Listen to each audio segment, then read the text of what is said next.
Have you heard of one Humpty Dumpty? How he fell with a roll and a rumble, and fell off like a doll of a crumple by the butt of the magazine wall. Welcome to James Joyce's divine and delirious comedy, Finnegan's Wake. In this episode, number 6, we'll hear Irish-Canadian actor and my good friend and colleague Richard Harte reading pages 24 to 29 to conclude Chapter 1 of Joyce's last novel. I'm Adam Seelig, the director of the reading you'll soon hear. Finnegan's Wake is a production of One Little Goat Theatre Company. For the next 5 years, One Little Goat will film and record all 17 chapters, roughly 30 hours, of Joyce's Finnegan's Wake before live audiences in various locations, screening and releasing them along the way with the aim of completing the entire book in time for its 90th birthday, May the 4th of 2029. One Little Goat Theatre Company is an official charity in Canada and the United States. If you'd like to support our work, please visit us online at www.onelittlegoat.org to make a charitable donation. And if monetary support is not an option, you can still help this podcast by rating and reviewing it and by spreading the word. To get in touch, you'll find our email address on the One Little Goat Theatre Company website, and we'd love to hear from you. Richard Harte's reading left off last time with Tim Finnegan rising from the dead, as he does in the eponymous folk song, following a splash of whiskey. We are, in these final 6 pages of Chapter 1, which you'll soon hear Richard read, at Tim Finnegan's wake. And there's our novel's title, of course.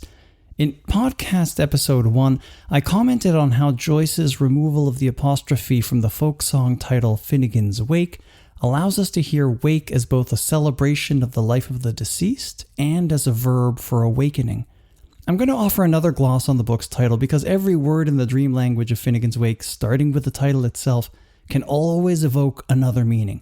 Fittingly, for the end of Chapter 1, the title takes on an eschatological layer, a layer concerned with ending, with the end, with, in French, la fin, F-I-N, fin, as in fin de siècle, to describe the end of a century.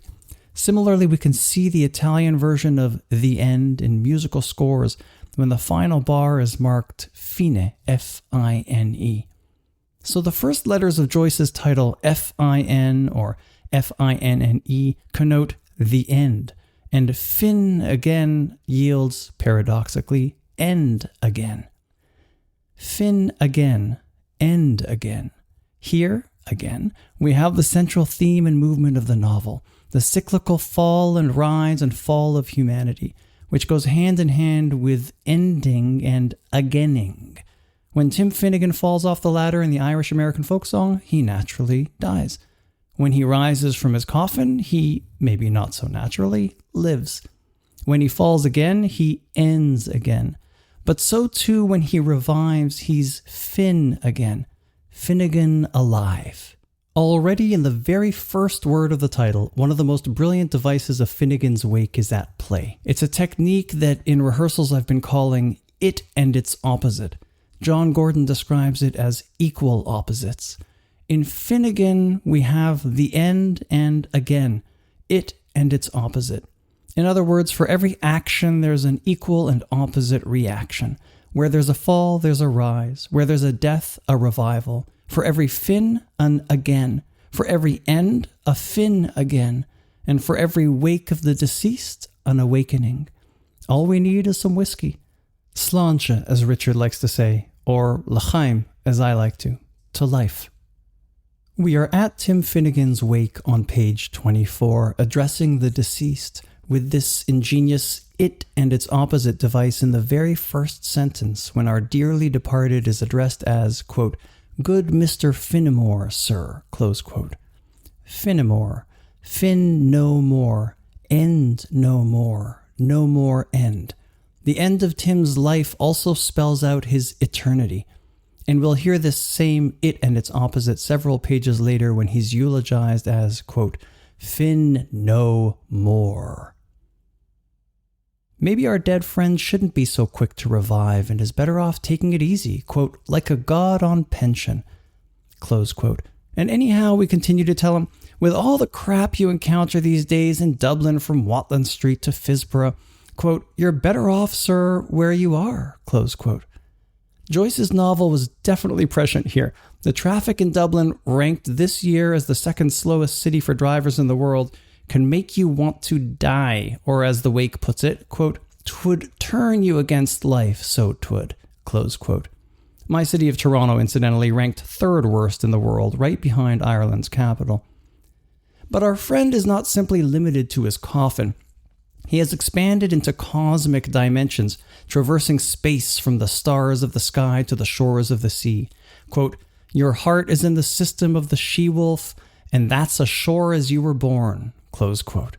And traversing time, quote, "Your oh-la-la is in the region of Sahuls," close quote, with Sahu indicating ancient Egypt's eternal zone of souls.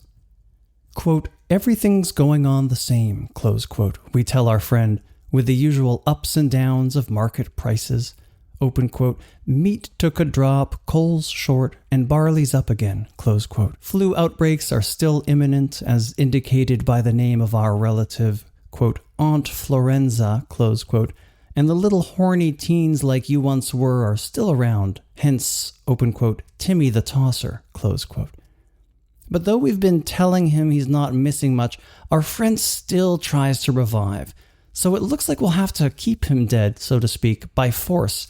Open quote, "Hold him here," close quote. That seems to work, so we go on catching him up on the latest neighborhood goings-on.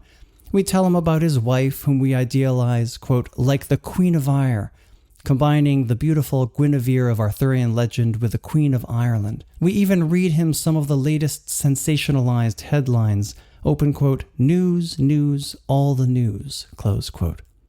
The last paragraph of today's reading includes one of my favorite sentences of chapter 1, quote, "Creator he has created for his creatured ones a creation," close quote, and suggests that our falling and rising friend, the ending and againing Finnegan, presages the coming in chapter 2 of H.C. Earwicker, the Adam-like protagonist responsible for the problems that began in the Garden of Eden, which in Wakespeak takes on a Gaelic inflection, becoming, quote, "Edenborough," close quote.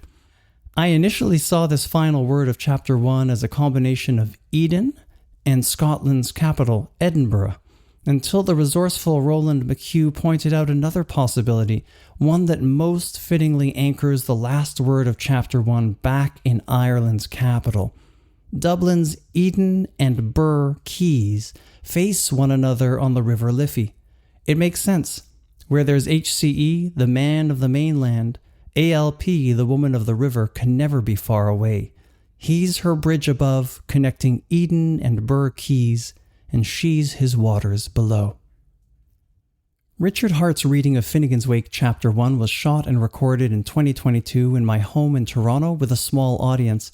Aunt Florenza was not invited, nor was Uncle COVID, which is why the audience was masked at the time.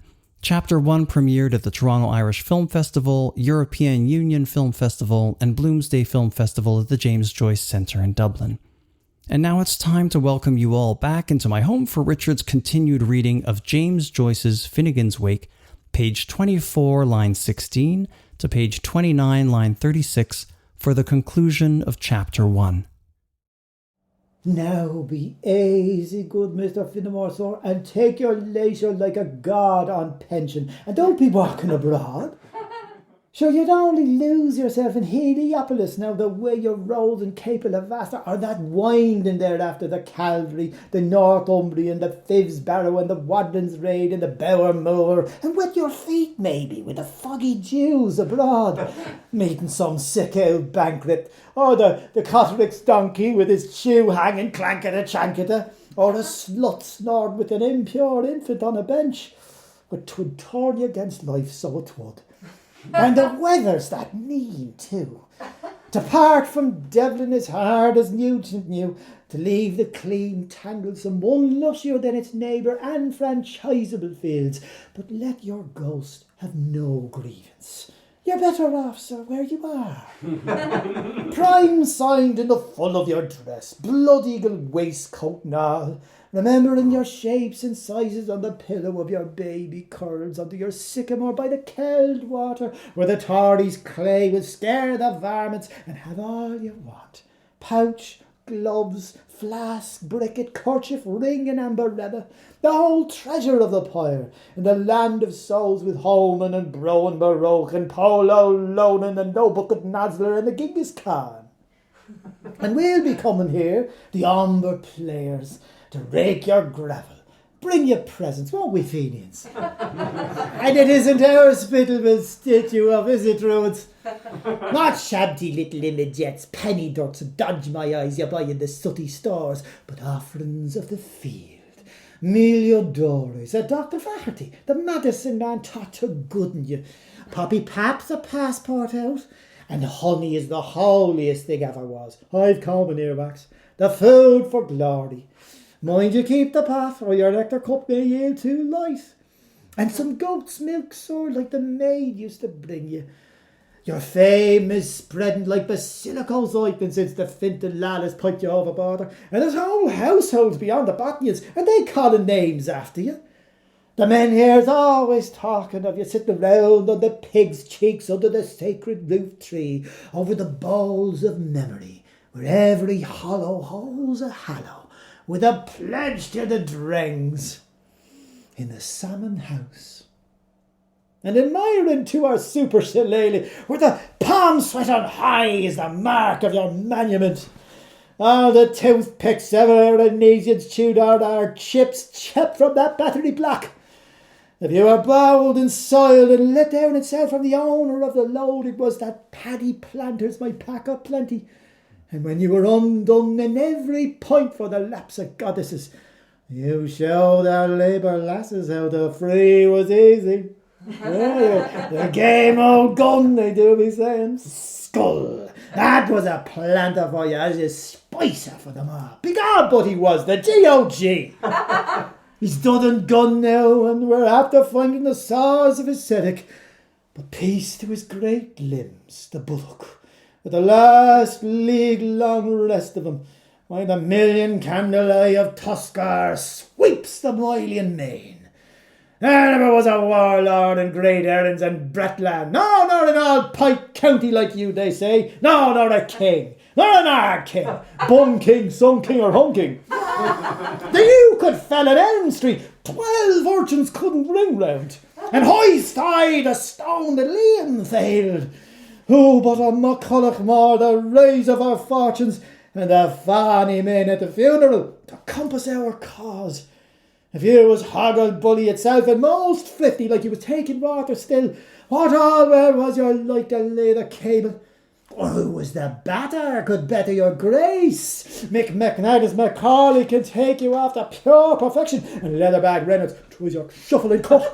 But as Hopkins and Hopkins puts it, you were the pay-leggy naggy, and the kiss the tilly up. We cause him the jury all bugle off since he went Jerusalem fair and in Arcia manner. You had a game your cocked and peaked Jacob Martin, and your arch goose a geese stubble for all angels' day. So may the priest of 7 worms and scald and tay-boil Papa Vestry come never near you as your hair grows whiter beside the liffey that's in heaven. Hep, hep, hurrah there! Hero! 7 times there too we salute you. The whole bag of kits, falcon plumes and jackboats and clouted is where you flung them that time. Your heart is in the system of the she-wolf, and your crested head is in the tropic of Capri-Capron. Your feet are in the cloister of Virgo. You're all allies in the region of South. And that's as sure as you were born. Your shock tick swell. And that there Texas is tow linen. The lonesome roam to Lafayette is ended. Drop in your tracks, babe. Be not unrested. The hen-bodied water of the temple of Isid, Tolton Common saith, I know thee, Methodjar. I know thee, salvation boat. For we have performed upon thee, thou Abramanish, who comest ever without being invoked, whose coming is unknown. All the things which the company of the precentors and of the grammarians of Christ Patrick's ordered concerning thee in the matter of the work of thy tombing. How of the shipmen, steep wall. Everything's going on the same, or so it appears to all of us, you, homestead here. Coffins all over the sanctuary, bad scran to me on Florenza. The horn for breakfast, one agong for lunch and dinner chime, as popular as when Belly the First was king and his members met in the dynamom. The same shop slop in the window, Jacob's letter crackers, Dr. Tipp's Vi cocoa and the S-word's dissipated soup beside Mother Siegel's syrup. Me took a drop when Riley Parsons failed. Cold short, but we've plenty of bog in the yard.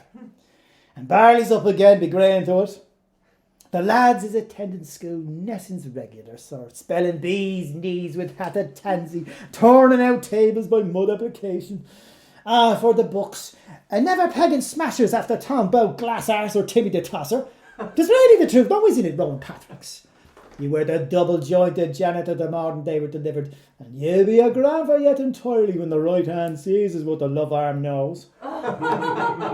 Kevin's just a dope with his cherub cheek, chalking ogres on walls and his little lamp and school bed and bag of nicks, playing postman's knock round the diggings.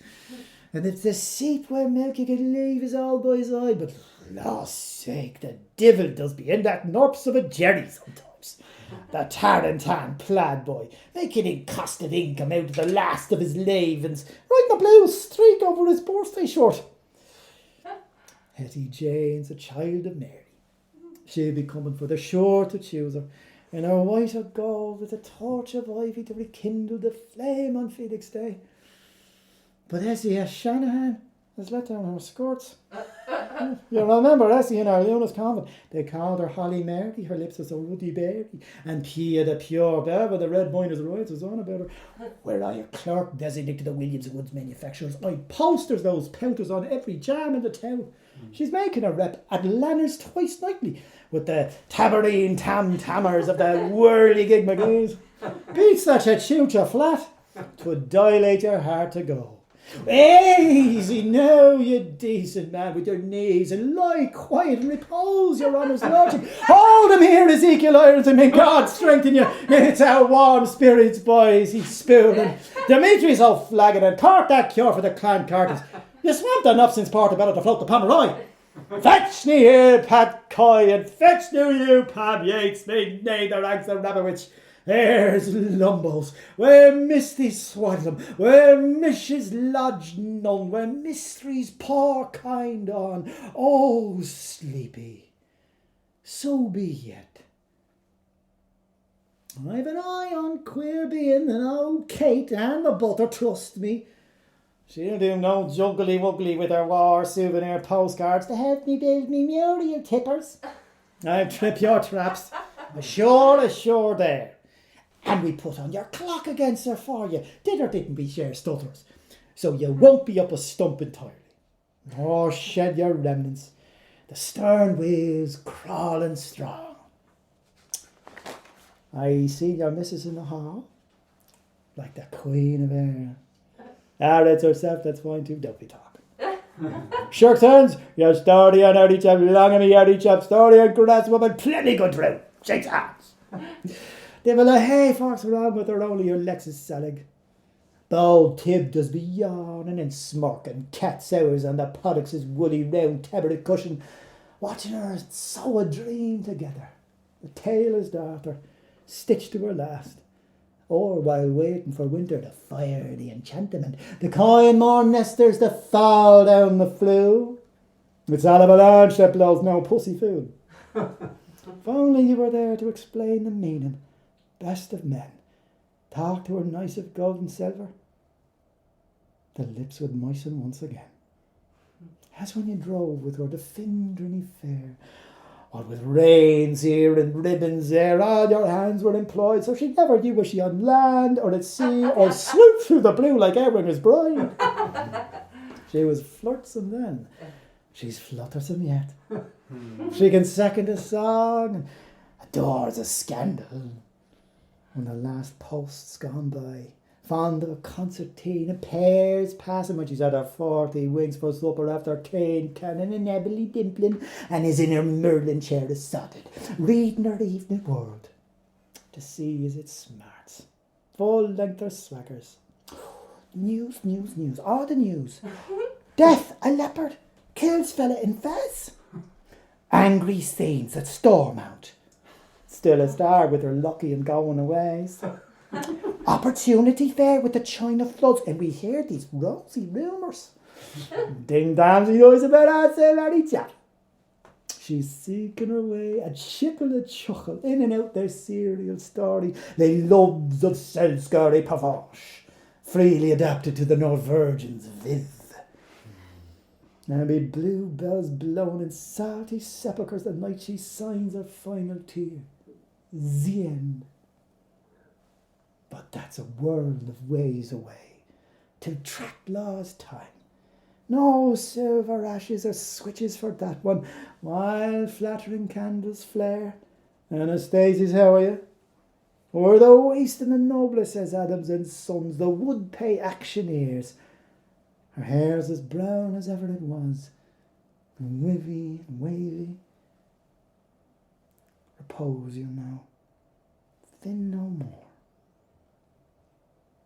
For be that same sake substitute of a hockey salmon. There's already a big rowdy ram lad at random on the premises of his hunt of the hungry barders, as it is told me. Sharp illicit, flourishing like a Lord Major or a boa big bum, written flop a deadlock, a loose to lead, but lifting a pen branch a yard along. Avoid the breezy side, for show. The height of Brewster's chimney and his broad below his Phineas Bard. Humping his share of the shoulders is sinking on to be such a grand fella. With a pock wife in pickle that's a fly fire, and 3 nice little clinkers, 2 twilling bugs and 1 midget pucelle. And neither Rick Carson was ever seen doing what your 4-footler saw. Or he was never done seeing what you cool pigeons know. Weep the clouds above or smile down witnesses. And I'll do now about the fairly he's and the fraily she's. Though as it fiblet to the Zephyroth and are to zoom it round our heavens forever. Creator, he has created for his creatured ones a creation. White monothide, red theatrocrat. Ah, the little pink prophets coalescing. Very much so. But however it was, to sure for one thing, what Sharif Torra voucher force and Map Kick makes put out, that the man, hum the Chibnor-esque, overseen as we thought him, yet unworthy of the name, came at this time-coloured place where we live in our parochial firmament, one tide on another, with a bum rush and a hull of a wherry, the twin turbine Dow, the bay for Diblin. This archipelago's first visiting schooner, with a Wicklow pattern waxen wench at the prow for a figurehead, the Dead Sea dugong up-dip dripping from his depths, and has been repreaching himself like a fish mummer these 60-10 years ever since. He's shabby by his shine, and ain't growing hardish under his turban and changing cane sugar into cellulose starch. Put it cestum!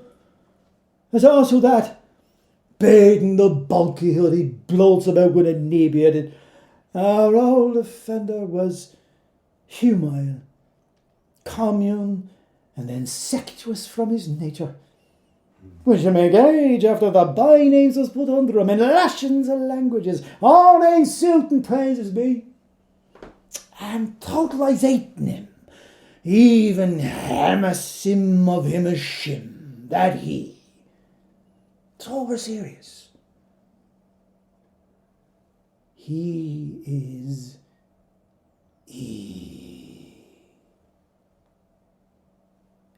no counter he, who will be be ultimately responsible for the hubbub caused in Edinburgh.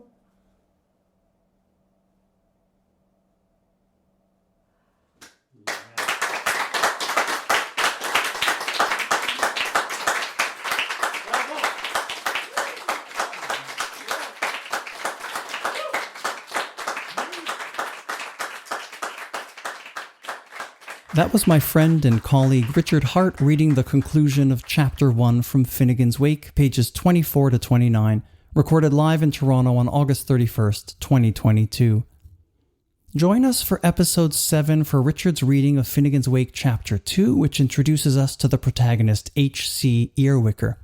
This podcast series is taking a short break this summer so I can focus on the film production of future chapters, so please note that the next episode, Episode 7, will release on Thursday, August 29th, when we'll be resuming our fortnightly podcast releases. In the meantime, why not follow or subscribe to this podcast so you're alerted for upcoming episodes? And for more on One Little Goat's Finnegan's Wake project, including transcripts of this podcast and trailers for the films, visit our website at onelittlegoat.org. Finnegan's Wake is made possible by friends of One Little Goat Theatre Company and the Emigrant Support Programme of the Government of Ireland. Thank you for your support.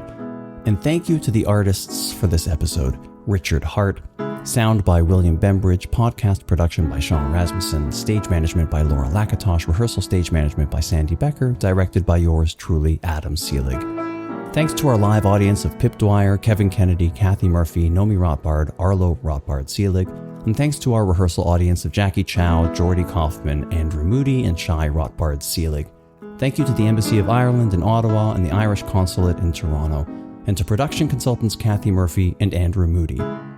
One Little Goat Theatre Company is a not-for-profit, artist-driven, registered charity. To find out more and to join our mailing list, please visit www.onelittlegoat.org. Thank you for listening.